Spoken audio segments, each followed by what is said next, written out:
ladies and gents, Romie Reviews here. Please like, comment, subscribe. Celebrity Big Brother. This show is a guilty pleasure. I did not watch season 1, but season 2 I'm all in. This is episode 2. This is a quick recap of episode 2. So if there are other things that you want to discuss that I didn't talk about, please leave it in the comment box. Also, new channel alert. I have a new channel. Yes, I'm dabbling into asthma videos, ASMR, and I have a new channel. It's called Romie Whispers ASMR or asthma, and it's up. It's live. I have a video up, so I'd appreciate it if you would go and subscribe to the channel, and watch the video, or even just have the video play in the background, because this is one of those type of videos, and I'm just excited. I'm excited for the next phase of this YouTube thing, and I appreciate your support. Now, Big Brother. Big Brother, I already see a couple of things. Kandi and Tamar are going to have a blow up sooner than later. If you watch the live feeds, you know that, or even like on social media, see clips from the live feeds. It's only a matter of time before Kandi and Tamar have some type of like verbal altercation, because Tamar is already upset and frustrated with Kandi. But this week, or I mean last night's episode 2, was focused on alliances and who's going to be in what alliance. Now, off the rip, remember, Ryan and Jonathan are both vying for HOH and also potentially being on the block, and because of how the new twists go this season, and you have to go and hedge your bets. But let's just talk about the HOH competition. Let's start with that first. It was cool. I enjoyed it. Essentially, they were dressed up, still in their get-ups, and the whole premise was you had to hold on. You had to hold on while you were whisked across this stage of sorts, and there are 2 billboards. It's a pretty low knowledge based competition where you just have to physically kick all the blocks from your billboard and clear both of them. The person who does it first wins.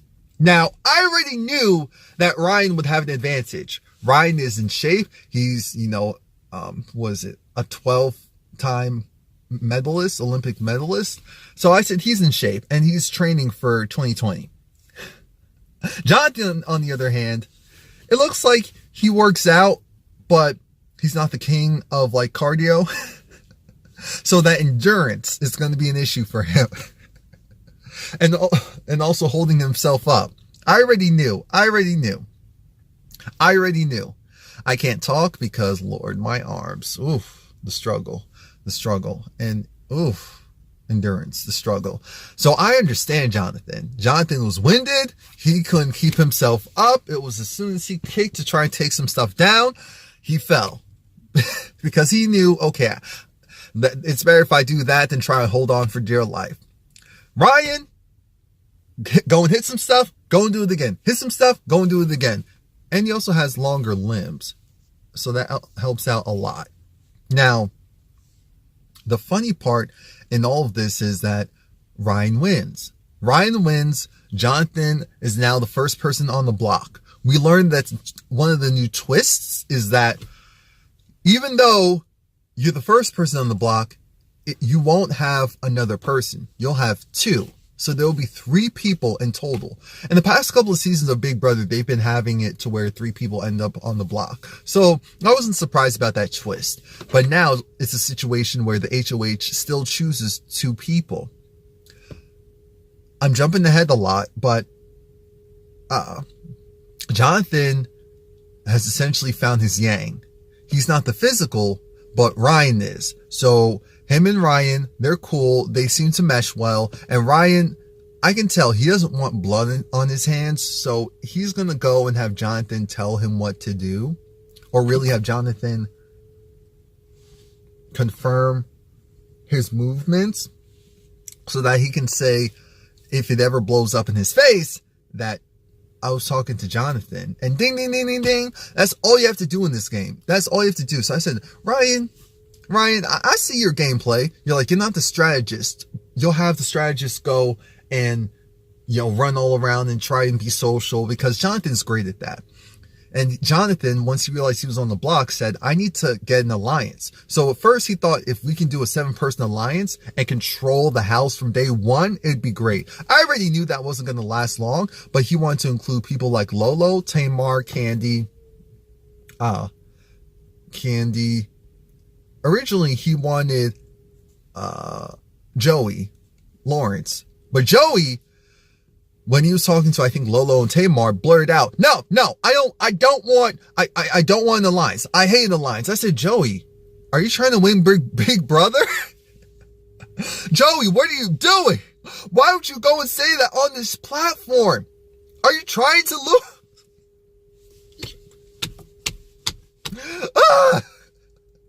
God. Why? Anyway. So he's out, and, but what matters is the alliance is Tamar, Candy, Ryan, Jonathan, Lolo, and I think the other woman who was like an ex-wrestler. So essentially all the athletes and more the most sociable and in shape people. That's essentially who they're going with, which is smart. And Jonathan, that was a smart move for him to do. So he's definitely someone to watch. Even though he's like, oh, happy-go-lucky and smiles and really sociable, he is someone to watch as a dangerous player. And now, Ryan had to figure out who to put up. So at first they thought, do something easy. Tom, Dina, done. Because you want people who most likely can't take themselves off, and also people who won't get as many votes as someone else.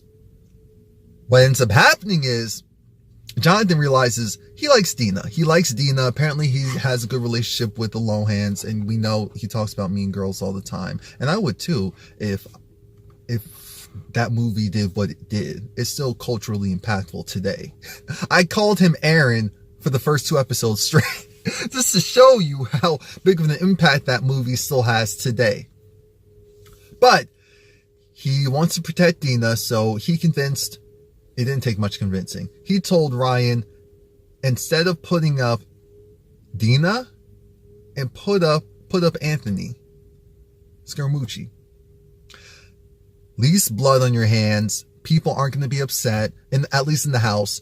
And that was a smart move. It was a smart move. That's what Ryan did. Only issue is that there's multiple alliances. Anthony's in an alliance with Tom and Kato. And potentially that could be a strong alliance. The problem with that alliance, even that alliance, is the fact that if they need numbers. They need numbers and they need results. Maybe mentally they're all there, but you still need to either win competitions or be able to talk yourself out of stuff and put other people in. It may or may not work.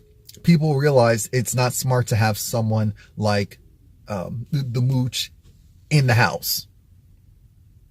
He could definitely not coast, but he could definitely figure out some ways to make other people bigger targets than him. Tom is there for comedic relief. He's there for comedic relief and to be snarky to all the other castmates, which we appreciate. And then Kato. I'm not sure what Kato's there for yet. I'm not. Now, of course, we know it wouldn't be Big Brother without smaller alliances. Now we have Lolo and the wrestler. I'm sorry. Maybe her name's Natalie, if I'm not mistaken. We have Ryan. He's working with his day one, which is Jonathan. Tamar, she doesn't have a final 2 yet, but she does have a final 4. So her, Natalie, I hope that's her name, Lolo, and she's not necessarily thrilled about this, but Candy, because all girls alliance will be great. Candy needs to step her social game up. Candy is not sociable. She is not. In this house, if you are not in people's faces, in their ears, even if it's just to have general conversation, they'll easily put you out.